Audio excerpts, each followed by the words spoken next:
screen.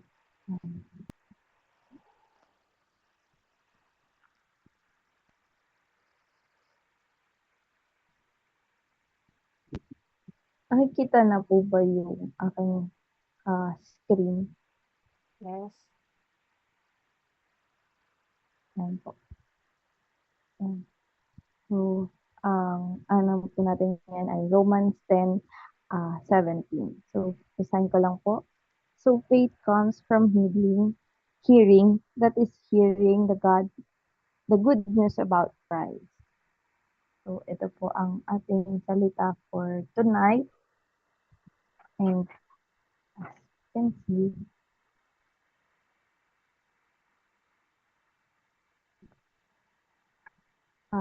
at the first of this book, dear brothers and sisters, the longing of my heart and my prayer to God is for the people of Israel to be saved. I know what enthusiasm they have for God, but it is misdirected still. Sapagkat, so babasahin po natin ito sa Tagalog version. Sapagkat saksi ako na sila'y masigasig na maging kalugod-lugod sa Diyos, hindi nga lamang batay sa tamang kaalaman. Pagkat alam po natin nung mga panahon ng Old Testament po na sila ay directly po na nakakapangusap sa Panginoon. Ngunit may mga pagkakataon na hindi nila ito nasusunod ng diretso at laging may pagsusuway sa mga pangyayari po. For they don't understand God's way of making people right within Himself. Refusing to accept God's way, they cling to their own way of getting right with God by trying to keep the law. Ito po yung mga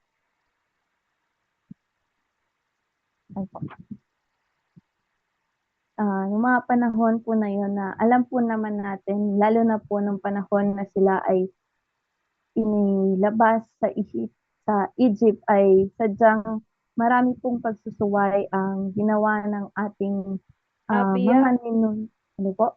yung Po? sound mo medyo, Nawawala po ba? hindi lang siya malinaw. Nag-chat din si nanay. Akala ko ako lang hinaan din eh. Ay, sorry po. Ayan po. Medyo Ayan. nawawala po ba? Oo, Kailangan po, medyo. kailangan ko po idikit. Wait lang po.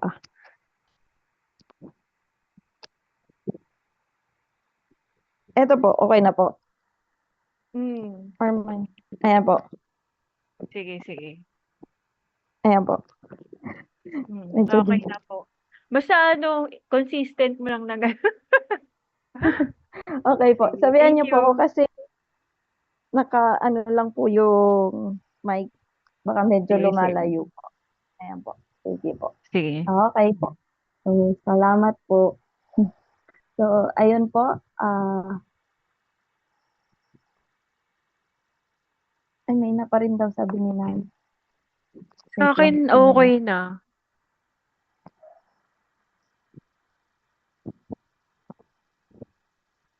Wait lang po.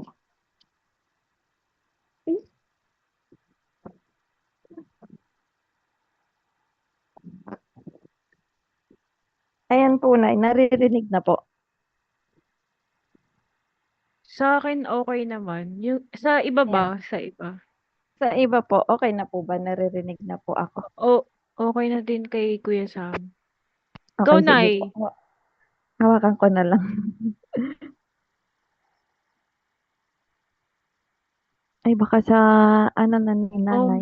Baka na isa nyo na po sa headphone or sa phone. Pero sa akin, okay na. Ah, Sige po. Sige po, ipagpapatuloy ko na po if ever po mahina or hindi niyo po marinig, just let me know po. sige. Okay, sige po. Naka-record naman po ito, no, para po mabalikan ni Nanay if ever. Oh, ayan. Sige po. So, ayun nga po, as we have read in the previous, verse, for they don't understand God's way of making people right with Himself, refusing to accept God's way. They cling to their own way of getting right with God by trying to keep the law. As we all know, alam naman po natin na previously marami pong mga hindi po nasusunod or sinusunod ang ating mga kapatid, and they just wanted to uh, follow kung ano man po yung alam nila na sa tingin nila ay yun tama, ngunit alam natin na hindi iyon. Ayan po. So, ayan. For Christ has already accomplished the purpose for which the law was given. And as a result, all who believe in Him are made right with God. Move forward. Uh, Salvation is for everyone. For Moses writes that the laws of way of making a person right with God requires obedience to all of its commands. And we all know that as we follow Him and we follow His commands, we all know that things will go our way, and mas nakakarinig po tayo sa Kanyang mga salita kapag tayo ay mas sumusunod sa Kanya. But faith's way of getting right with God says, don't say in your heart, who will go up to heaven to bring Christ down to earth. And don't say, who will go down to the place of death. In fact, it says, the message is very close to hand. It is on your lips and in your heart. And that message is the very message about faith that we preach. If you openly declare that Jesus is Lord and believe in your heart that God raised him from the dead, you will be saved. For it is by believing in your heart that you are made right with God, and it is by openly declaring your faith that you are saved. As the scriptures tells us, anyone who trusts in him will never be disgraced. Jews and Gentile are the same in this respect. Walang kung sino man ang ipinipili dito. They have the same Lord who gives generously to all who call on Him. For everyone who calls on the name of the Lord will be saved. For how can they call on Him to save them unless they believe in Him? How can they believe in Him if they have never heard about Him?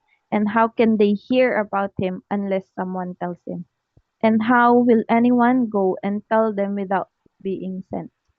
That is why the scripture says, how beautiful are the feet of messengers who bring good news. But not everyone welcomes the good news. For Isaiah prophet said, Lord, who has believed in our message?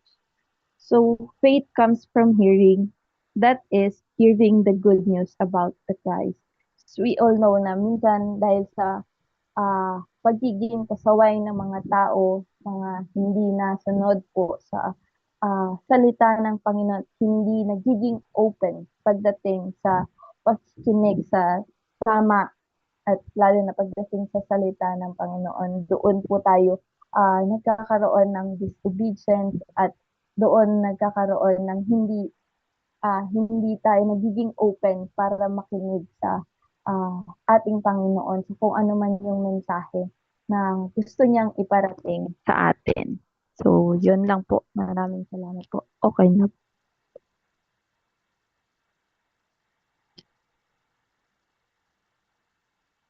Wait po, hindi ako marunong mag-answer.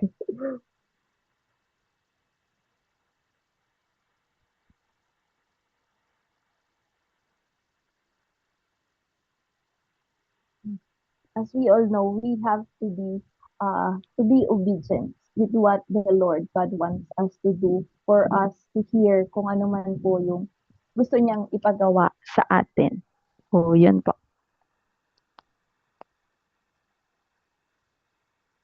Okay na, Pia? Okay na po. Ay, okay na. Ang bilis ha. Yun. Ah, sino po ang gustong magbahagi? So, maraming salamat, Pia. So, ayun, ng kanilang natutunan